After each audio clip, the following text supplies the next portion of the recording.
ngerasa nongkrong itu nggak penting. Kalian cuma ngomongin orang di situ, jadi kayak udah nggak mau lagi punya teman banyak, terus pengen sendiri aja. Hai guys, welcome back to my channel Clara Nitaf. Bego anjir. Alright, gimana kabar kalian guys? Apa kalian baik-baik aja kan? Kalian ya mudah-mudahan sih kalian baik-baik aja. Dan buat kalian yang nonton ini mungkin sambil rebahan, sambil dimana mungkin gitu kan, mudah-mudahan kalian bisa mendengarkan dengan baik. Dan mudah-mudahan kalian bisa memahami apa yang saya akan bicarakan hari ini. Karena hari ini saya hanya ingin ngobrol online aja, curhat online kepada teman-teman karena gak ada konsep. Jadi hari ini saya ingin curhat mengenai apa ya? Kita mulai dari apa ya? Gimana hari ini? Mungkin kalian yang teman-teman aku yang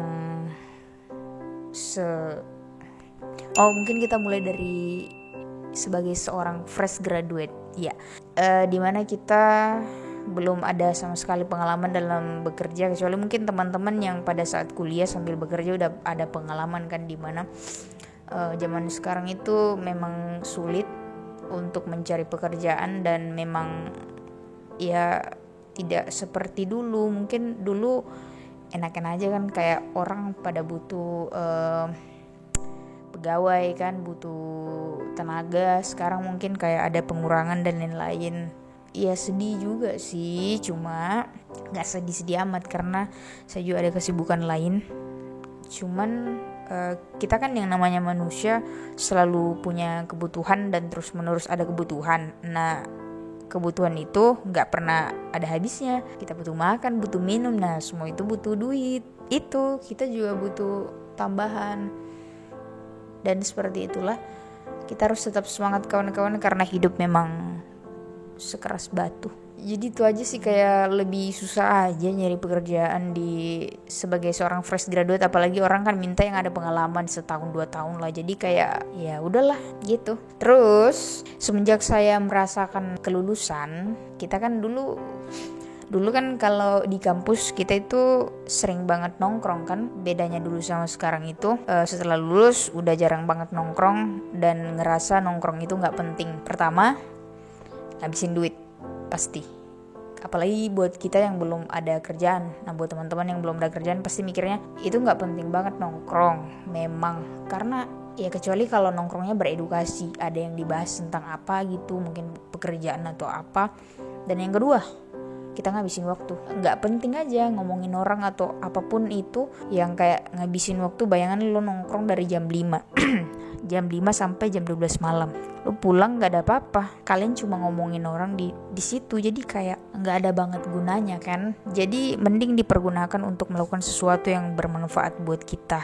Ya kayak apa kayak gitu, mencoba mencari inovasi atau berkarya atau apapun itu kan banyak. Tapi tergantung dari pribadi teman-teman sih. Ada orang yang memang suka nongkrong, nggak bisa kalau nggak nongkrong, jadi harus nongkrong gitu kan. Ya boleh sih sekali-kali, tapi jangan berulang-ulang. Misalnya hari ini nongkrong, besok lagi nongkrong, jadi kayak uang yang keluar itu ya hanya untuk nongkrong. Kecuali mungkin kalian itu dari keluarga yang baik-baik saja, yang ekonominya mantep kan, kayak Rafathar gitu ya kan, jadi nggak masalah sih. Tapi kan bagaimanapun kita harus tetap berpikir pengeluaran kan setiap hari. Bayangin kalau kalian tiap hari nongkrong terus dikali banyak, misalnya dalam setahun, wow gila banget, kalian udah bisa beli mobil, beli rumah ya kan. Yang berikutnya setelah lulus, kita udah berpisah sama teman-teman kita udah memilih jalannya masing-masing kan. Gak mungkin kita terus menerus akan bersama-sama. Jadi mereka udah cari jalannya, mereka mau kemana, rencananya mau kemana setelah lulus, rencananya mau kemana. Sama dulu waktu lulus SMA, kita gak mungkin akan bersama-sama terus. Kita gak mungkin together every day, every year, every month, gak mungkin banget. Jadi semua itu akan berpisah pada waktunya. Dan akhirnya kita berpisah, kita cari jalan kita masing-masing. Dan terjadilah yang namanya lost contact. Nah, lost contact ini mengakibatkan kita jadi canggung untuk saling menyapa satu sama lain.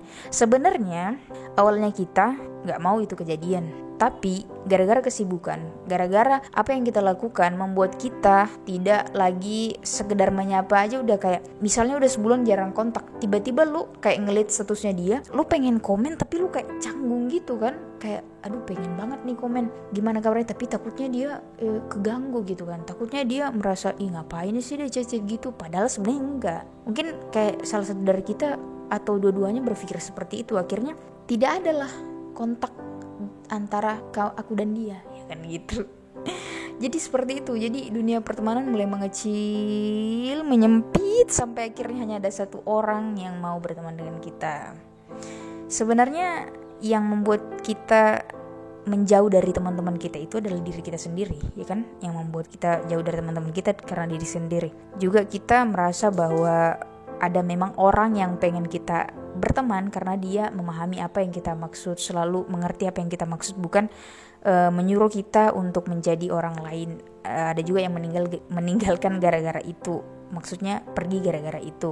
Sekarang jadi kayak siapa gue, bukan gitu, tapi kayak kita saling canggung gitu untuk ngomong. Jadi hal itulah yang membuat kita berpisah, ya menurut saya ya. Yang keempat yang gue rasain setelah gue lulus, beban. Mikir, pokoknya mau tidur, bangunnya lagi, mau tidurnya lagi, makannya, mau mandi apa segala macam itu mikir banget. Belum lagi mikirin uang kuota, uang kos, uang makan, uang transportasi dan segala macamnya.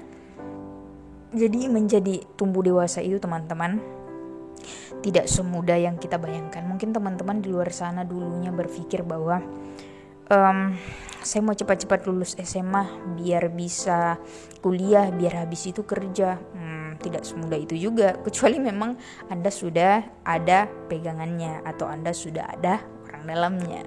Ya, kayak memang semenjak kita dari SD sampai SMA itu kita merasakan benar-benar perubahan dalam hidup kita. Kita mengenal sesuatu yang belum pernah kita kenal. Kita belajar dari sana, kita belajar tentang semuanya. Memang apa ya, gimana ya, hidup memang berproses, ada tahapnya. Tahap saya waktu SD, SMP, SMA sampainya kuliah dan lulusnya kuliah, semua ada tahapnya dan semua ada prosesnya. Setiap tahapnya itu ada yang merubah gitu, ada yang merubah diri kita. Kayak dulu mikirnya semudah ini bisa mendapatkan pekerjaan, bakal mendapatkan gaji banyak, dan semuanya itu ternyata seperti itu. Mungkin teman-teman di luar sana yang pernah merasakan hal itu setuju banget sih dengan hal ini, karena yang udah 20-an ke atas itu pasti zamannya males.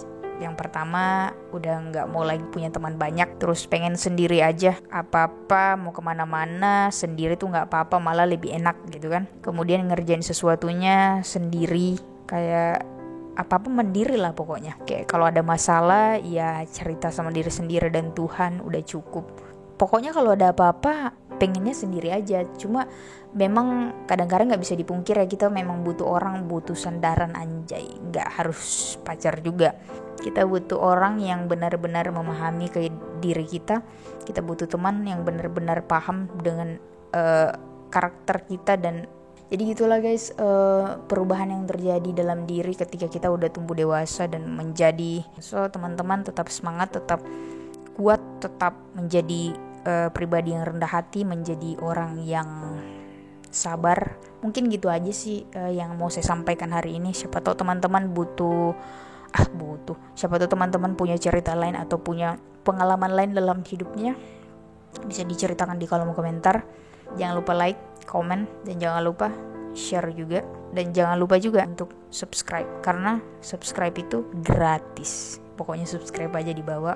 Tetap semangat, tetap lakukan yang terbaik untuk hidupmu. Jangan salahkan dirimu jika dia salah, karena sebenarnya yang membuat dia salah adalah dirimu sendiri. Jadi tetap sayangi dirimu, cintai dan lakukan yang terbaik.